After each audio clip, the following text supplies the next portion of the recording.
Congress. They should not be allowed to come back in session after the election to pass things after they've been defeated.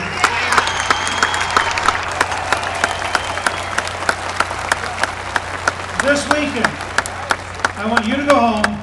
I want you to email all of your friends around the country and ask them on Monday morning to call their congressman and ask them to vote yes for Congressman Pice's resolution to stop the Congress when it goes home for the election. That's it until next year. Let's not let defeated politicians raise our taxes, take away our liberties, and cripple our freedoms with more bureaucracy after they've been defeated.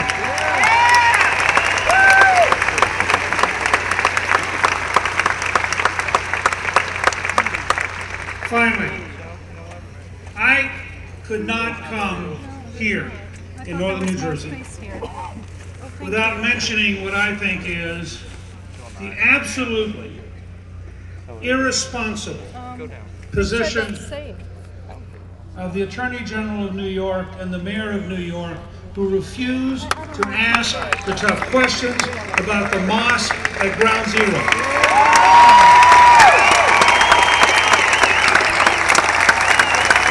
Thank you.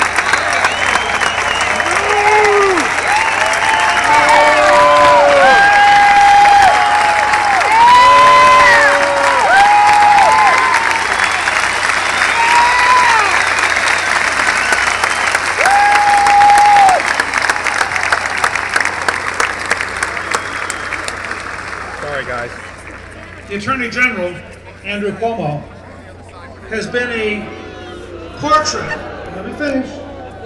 He's been a portrait in timidity and cowardice.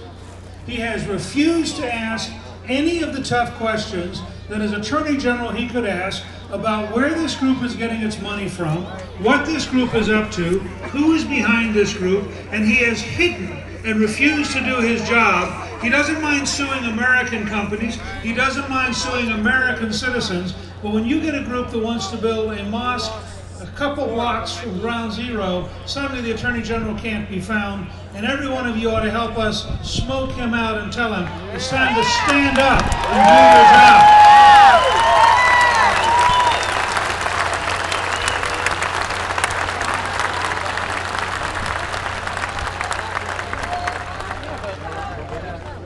But, you know, Mayor Bloomberg's position is even more incomprehensible. I don't think he understands what the issue is. He gave some lecture yesterday about the fact that it's all about religious liberty and who are we to ask questions. And I want to take a moment of your time to answer the mayor, because I would like to believe that he would really actually like to know what it's about. One, this is not about religious liberty.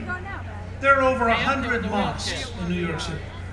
Nobody is suggesting there's anything wrong with having a mosque somewhere in New York City.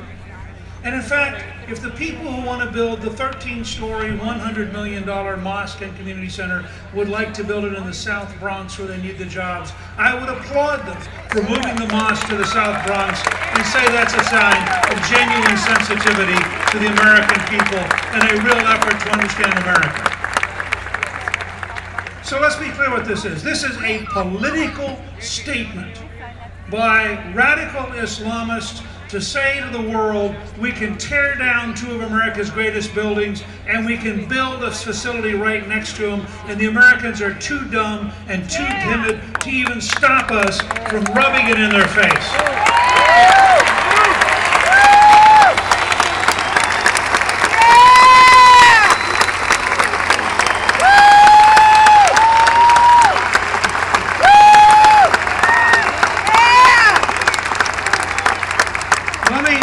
Take on a second part of the mayor's assertion. He said we don't need to know, it's not appropriate to ask. When 70 to 80% of the mortgages on mosques in the United States are supposedly held by Saudi Arabia, we have every right to know if a foreign power is putting money in the United States for the purpose of affecting America.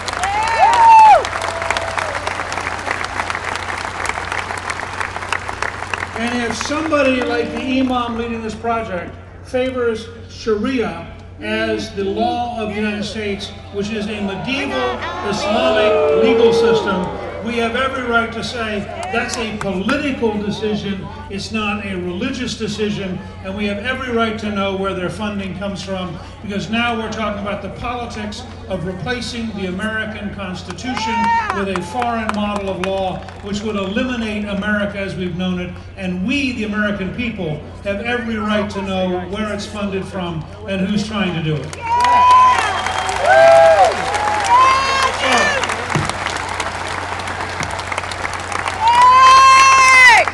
So in the spirit of Mayor Bloomberg's belief in free speech, as he put it yesterday, on Sean's radio show this afternoon, I volunteered that if the mayor would like to debate these issues either on radio or television, I would be glad to show up, and Sean volunteered to host the debate.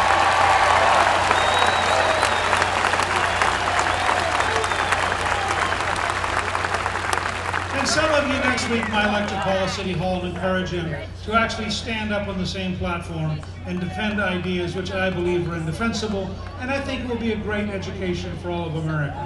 In closing, I am grateful you're here tonight.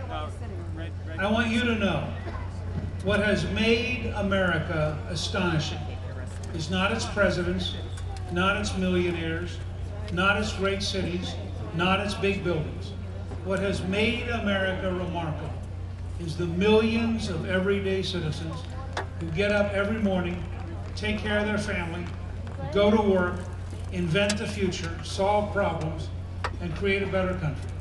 You all, by coming here tonight and helping Sean Hannity and Colonel Oliver North help other fellow Americans, are participating in the great tradition of freedom, which for 400 years has made us the most successful integrator of human beings of every background who have come together to pursue happiness, to enjoy their God-given liberties, and to create a great country, and I believe long after our opponents have disappeared.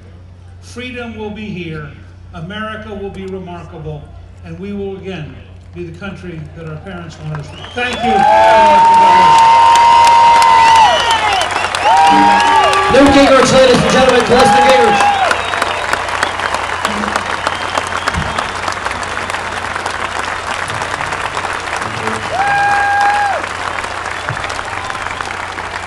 Before we get started,